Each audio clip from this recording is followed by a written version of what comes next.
Assalamu alaikum, que la paix soit sur vous. Le terme djihad que souvent utilise et que certains comprennent mal.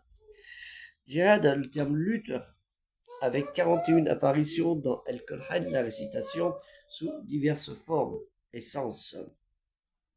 Exemple, luttant dans mon chemin, jihad fis sabili, l'effort, la lutte. Wa jihadin fis sabili, en savoir, son moyen échappatoire, sa cause, ou jahada, lutter. Allah Ta'ala, Dieu est très exalté soit-il, nous dit dans la sourate 29, Al-Ankabut, l'araignée au verset 6, et quiconque lutte ne lutte que pour lui-même, car Dieu peut se passer de tout l'univers. ومن جاهد فإنما يجاهد لنفسه إن الله لغني عن العالمين.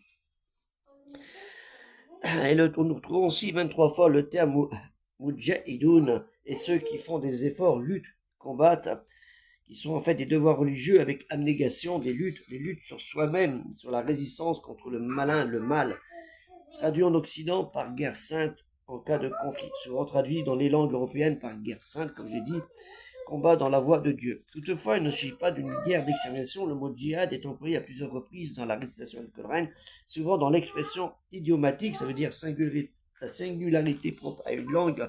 Et il dit, Allah Ta'ala, Dieu est trop exalté, nous dit dans la sourate 9, Al-Tawbah, le repentir, au verset 41, et lutter avec vos biens et vos âmes, souffle, dans la voie de Dieu. Al-jihad bi anwalikum et anfusikum fi sabilillah. Ainsi, le terme djihad peut aussi être défini par l'expression faites un effort dans le chemin de Dieu, le grand effort, al-jihad al-azim, la lutte suprême, celle de la réforme de soi-même. Donc, comme vous pouvez le voir, ce terme djihad, pensez aussi à aider ce projet, le terme djihad, c'est aussi combattre sur soi-même et combattre contre l'ignorance.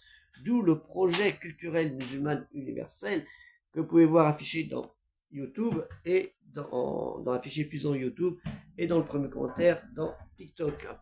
Ce terme djihad, avant d'attaquer les gens, de tuer des gens, martyriser des femmes, des vieillards, des innocents, des enfants, ce qui est interdit dans notre religion musulmane, interdit. Vous pouvez vous référer aux références des grands savants, El-Bukhari ou un musulman ou bien d'autres, qui vous disent comment faut se comporter en cas de guerre, avec propreté et non pas avec un cœur pur noir.